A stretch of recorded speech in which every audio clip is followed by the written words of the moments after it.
Bienvenue sur Vallée TV Riviera. Nous sommes aujourd'hui au Salon des Saveurs et nous sommes avec le chef Philippe Johannes. Comment ça va? Écoutez, ça va très très bien. On vient de réaliser une recette avec Monsieur le maire qui s'est bien passé. Donc on a essayé d'utiliser les produits de saison et local. Donc on a travaillé la bonite aujourd'hui. C'est le meilleur moment pour la traiter. On l'a juste levée en filet, on l'a fait mariner avec une petite marinade avec du ponzu, de l'huile de gingembre, de Mauro Colagreco. Et puis on va faire une petite vinaigrette de lentilles corail avec de la menthe, de la coriandre, de la cive.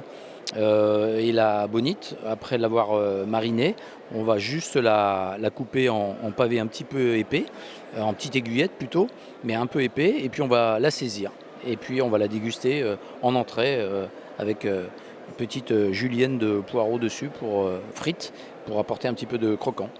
Alors on sent beaucoup de passion parce qu'on sait que les chefs, les grands chefs, ont toujours un cœur énorme pour partager leur savoir-faire. Là, vous avez partagé votre savoir-faire avec Monsieur le maire. Alors du coup, vous l'avez eu un petit peu en apprenti, on peut dire ça?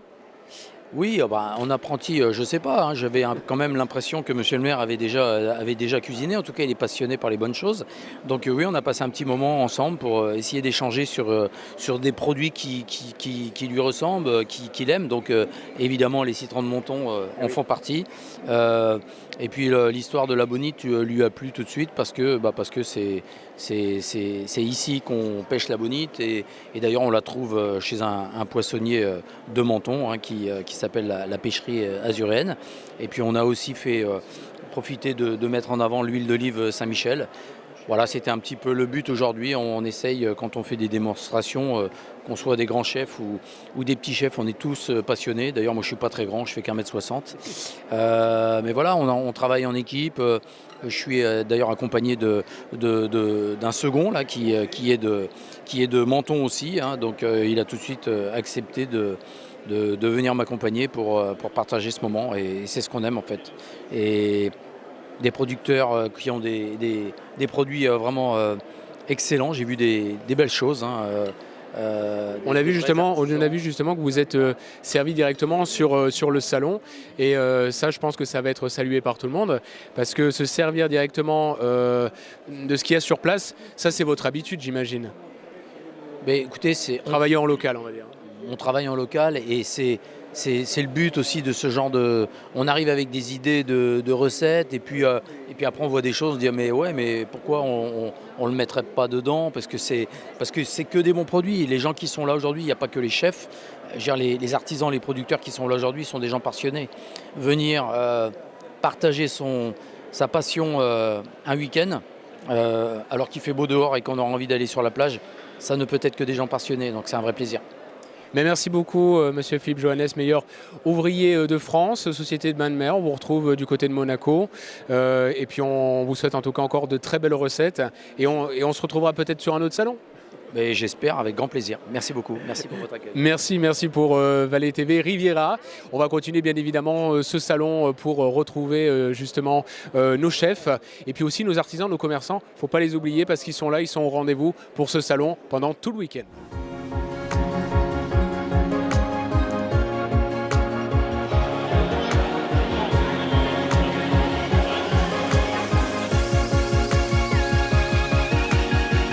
On continue sur Vallée TV Riviera avec Monsieur le maire. Alors Monsieur le maire Yves Juel, maire de Menton, comment ça va? Écoutez, ça va très bien. J'ai enlevé la veste pour mettre la tenue flatteuse des apprentis chefs, hein, parce que bon là, pour l'instant, je suis en noir. Mais on n'a eu que des compliments de Monsieur Philippe Johannes, justement qui, ben voilà, en plus on a le chef-d'œuvre réalisé. Alors par vos soins, on a eu que des compliments. Un thon snacké. C'est où de poster note? Un thon snacké accompagné de lentilles corail avec des émulsions de poireaux légèrement frits, avec une vinaigrette dans laquelle on a mis un peu de menthe et un peu pas de menthe, il y a une autre herbe, j'ai plus, mais c'est le chef qui a dû la mettre après. Il y a de la menthe, c'est une certitude. Et vous nous avez dit une grosse dose d'amour aussi. Voilà, on a râpé ensuite du citron de Menton. Et puis vous avez de l'huile d'olive parfumée qui nous vient chez notre ami Jekar et qui a été validée par Colagreco. Tout ça pour dire bon, que c'est un plat avec un poisson local, que c'est une recette qui est légère et puis qui doit être excellente. Alors j'ai goûté d'ailleurs pour voir tout. Allez-y goûter, comme ça vous nous dites si la recette bien exécutée est aussi bonne que le visuel. Alors elle est aussi bonne que le visuel et je me félicite moi-même de l'avoir réussi de cette façon-là. Non, j'ai été aidé par les chefs, je plaisante. Mais bon, honnêtement, c'est pas du tout très compliqué à faire, vous avez vu. Hein, il faut savoir par contre bien effiler les filets de thon. Enfin ça s'apprend, c'est pas très dur. Lentilles corail, une bonne vinaigrette avec les ingrédients, les bons épices, et puis c'est relativement facile à faire. Qu'est-ce qui vous a le plus plu, si je peux me permettre de le dire, pour l'organisation de cette recette? Parce qu'il y a eu quand même quelques réunions, on m'a dit. Alors il y a eu de nombreuses réunions, je crois qu'il y en a eu 7 ou 8, au moins 7 ou 8. C'est la parfaite osmose entre le Lions, qui était un peu le pilier organisateur, la ville de Menton, la Riviera française, et puis surtout c'est la réaction spontanée quand ils ont été contactés de tous les grands chefs, donc qui sont pris de partout en permanence, puis qui ont répondu oui tout de suite, très vite, qui se sont rendus disponibles. Vous avez vu, aujourd'hui on avait quand même 13 ou 14 grands chefs, 2 qui ne pouvaient pas être là parce que l'un était aux États-Unis, l'ancien chef Gomez de l'Élysée, enfin bref, ça a été une réponse spontanée. Les fournisseurs, parce que tout ce qu'on déguste aujourd'hui, il faut savoir qu'y compris le thon vient de chez mon ami le Cyril Lorenzi, les pêcheries de l'Océan, tous les fournisseurs ont joué le jeu, ont fait des dons de matières premières afin de permettre que l'argent qui va rentrer, une grande partie aille pour soutenir l'œuvre du Lions, c'est-à-dire les enfants qui sont atteints du cancer. Voilà. Donc ça dure encore 2 jours, il y a des ateliers de photos culinaires, les chefs vont faire encore des démonstrations aujourd'hui, ce soir et demain de plats. Là moi je m'arrête, hein, j'en ai fait qu'une. Et voilà, donc ça va être, c'est convivial, vous voyez les gens, c'est la bonne humeur, ils sont heureux. Et puis en plus ce qui est important c'est que ça tombe un mois qui d'habitude est un mois creux à Menton. Le mois de novembre c'est un mois creux. Donc ça amène du monde, ça fait connaître Menton. La semaine prochaine, j'en profite pour le dire, on a quand même un séminaire de 300 personnes du groupe Veolia qui va être présent à Menton. Donc ça bouge. Ah bah, ça bouge à Menton en tout cas. Merci monsieur le maire. On va vous retrouver dans le week-end bien évidemment. D'autres idées de recettes non, à proposer peut-être aux grands restaurateurs, aux grands chefs? Alors, la petite histoire, c'est quand ils m'en ont parlé. Il y a une chose que je fais pas trop mal et que j'adore faire, c'est l'omelette aux cèpes. Alors c'est la saison, il y a des cèpes. Non mais je les laisse avoir des grandes idées. Merci monsieur le maire, merci Joël. Voilà, c'était sur Valais TV Riviera. J'espère que vous passez un bon moment. On va découvrir encore d'autres interviews, on ira à la rencontre d'autres chefs. Ça sera un petit peu plus tard. À tout à l'heure.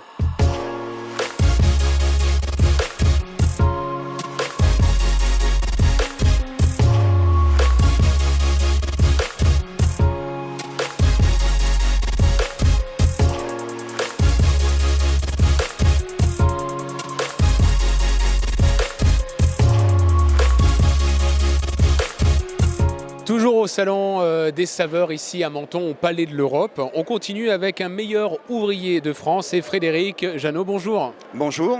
Alors en fait, pour vous présenter, je pense que c'est mieux que vous nous donnez vous des indications, parce qu'on connaît votre passion. On va l'expliquer d'ici quelques instants. Qui vous êtes exactement?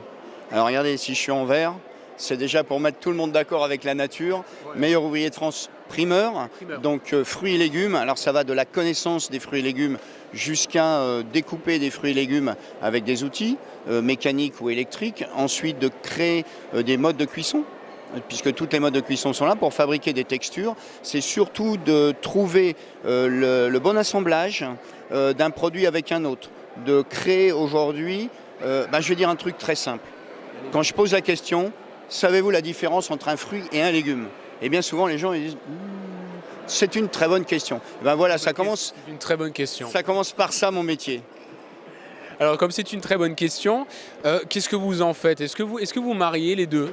Alors on marie forcément les fruits et les légumes, puisque je vais vous faire un scoop. Hein. Allez-y. Surtout, il ne faut pas que ça passe à la télé. Hein. Non, surtout pas, on ne dira rien. Surtout pas. Hein. On censurera cette partie-là. Alors botaniquement parlant, les légumes n'existent pas. C'est pas vrai. Mais si, c'est vrai. Ah, pourquoi? Botaniquement parlant. Botaniquement parlant, voilà, ça il faut le savoir. Vous avez des racines, vous avez des germes, des pousses, vous avez toutes les micro-pousses, vous avez des plants, des plantes, des arbustes, des arbres qui vont provoquer un bourgeon, une fleur, et après un fruit dans lequel vous allez avoir des graines, des pépins et des noix ou des amandes. Enfin, tout ça à l'intérieur du fruit. Donc voilà. Donc si je vous dis petits pois, aubergines, tomates, il y a les graines à l'intérieur, donc c'est des fruits. Okay. Et tout ce qui est racines, vous avez différentes variétés de racines, les tubercules, les rhizomes, etc. Tout ça, c'est dans la terre. Donc on les a classés dans l'histoire en mots légumes, ce qu'on pouvait manger cru, séparé de ce qu'on allait manger cru de cuit. Donc voilà, botaniquement. Et puis maintenant, on les classe dans le monde moderne, les légumes fruits, les légumes tiges, les légumes feuilles, pour avoir une meilleure visibilité sur nos produits. Alors pour vous, la tomate, parce que bon, c'est souvent, tout le monde se pose la question, c'est un fruit ou c'est un légume ou c'est les deux Alors c'est un fruit et surtout, je vous interdis que de dire aujourd'hui, j'entends tout le temps les gens dire « la tomate, elle n'a pas de goût ». Et moi je leur dis « bah oui, mais madame, vous la coupez du mauvais sens ». Ah, il y a un sens. Et voilà, il y a un sens pour éplucher les légumes, il y a un sens pour couper les légumes. Regardez, on est au pays du poisson. Oui. Retirez la peau d'un poisson à l'envers, la chair va rester collée à la peau. Et c'est exactement pareil pour les légumes. Il y a toujours des sens et une science là-dessus. Alors vous êtes venu au Salon des Saveurs, apporter votre savoir, vos compétences. En plus, vous nous apprenez beaucoup de choses parce qu'en très peu de temps, moi, j'ai appris plein de choses. Qu'est-ce que vous allez nous préparer? Parce qu'on va le filmer, de toute façon, on va regarder un petit peu ensemble. Qu'est-ce que vous avez pensé pour cet atelier qui arrive là? Alors déjà, j'ai pensé à travailler en communauté, parce que le travail des fruits et légumes, c'est tout le monde. C'est local. Quand Karim m'a dit, il faut que tu fasses une petite recette, j'ai dit ok, et on va aller chercher un petit peu à droite à gauche des produits. Donc j'ai été voir déjà la première personne qui peut m'accompagner, c'est le primeur. Donc viens avec moi. Voilà, et un primeur, puisque c'est lui qui va commencer par affiner les produits, les rechercher, les sourcer, et ensuite travailler avec ces produits, les vendre. Donc voilà. Ensuite, j'ai été chercher de l'huile d'olive. Quand même. Alors l'huile d'olive, laquelle? Alors, une bonne huile d'olive. Donc, vous voyez le petit fournisseur, là, le moulin d'huile. Oui, c'est une famille de Gorbio, c'est ça? Voilà, famille de Gorbio. Donc, voilà, j'ai demandé. Alors, j'avais besoin d'une huile avec une légère amertume pour la recette. Donc, voilà, il m'a donné celle-là. Et puis, magnifique, regardez ça, magnifique, un petit limoncello fait par la maison. Ganac. Ah, vous savez comme moi, on est bien. Hein. On a fait le tour tout à l'heure. D'accord. Donc, voilà, et puis une confiture également de citron de... Menton. Voilà. Ah, il suit quand même. Hein. Ah oui, non mais parce qu'on fait des signes en même temps derrière. Donc oui, je suis. Venez, rapprochez-vous un petit peu, sinon on va pas vous voir à l'antenne. Technique, on va montrer comment découper un ananas différemment pour faire une salade, puisqu'on arrive dans la saison des ananas. Et puis on va prendre la mangue, puisqu'on arrive également dans une belle saison des mangues, qui est la mangue du Pérou au mois de décembre. Donc on va commencer, puis faire voir qu'une mangue, c'est pas la couleur qui fait la maturité. Donc on va expliquer ça un peu aux gens, pour éviter qu'ils poussent dessus, qu'ils mangent rien. Vous voyez ce que je veux dire? Ça, on ne le fait pas. Et puis, on va faire une technique de découpe. Donc, on va découper d'une certaine manière le fruit pour faire ce qu'on va plutôt appeler un gâteau, mais sans crème, sans beurre, sans cuisson, sans farine. Qu'est-ce qu'on va faire? On va superposer Alors, je ne suis pas Stéphane Plaza, mais on va faire ce qu'ils appellent les jeunes une salade de fruits revisitée. Oh là là, une salade de fruits revisitée. Bon, ça, c'est justement ce qu'on va essayer de découvrir un petit peu avec vous. On a un primeur à côté, donc ça veut dire que finalement, vous êtes au cœur de son métier. C'est ça. Avec toute l'admiration que j'ai pour le chef, que je viens de rencontrer d'ailleurs, et avec qui je vais... par la suite, faire une petite formation, parce que oui, c'est très intéressant ce qu'il fait, et pour agrémenter un peu mon métier. Alors, le métier de primeur, justement, ça sert à tous les chefs, justement, c'est l'incontournable. Vous êtes situé où? C'est venu comment on devient primeur, en fait? On devient primeur par passion des fruits et légumes. C'est de par leur connaissance, on aime en manger, si on aime en manger, on aime les vendre.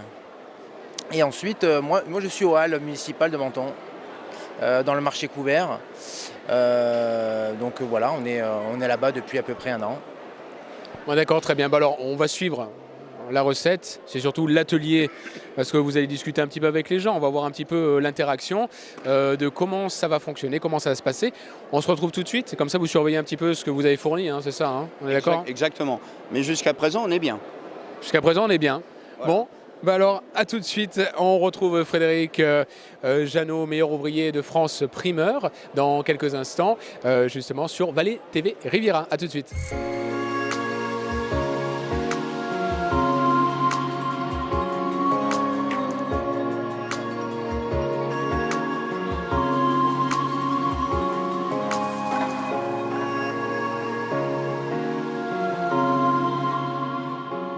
Toujours sur Vallée TV Riviera, on est heureux d'accueillir, et puis surtout d'accueillir, c'est plutôt vous qui nous accueillez justement sur votre stand. C'est Anne-Marie Curtis, c'est bien ça? Marie Curtis, c'est ça, oui. Ce que vous faites, ce que vous préparez des choses, c'est des choses que peut-être vous faites un petit peu en famille, parce que on va le dévoiler directement, en fait, ce que vous proposez, c'est tout ce qui est fromage.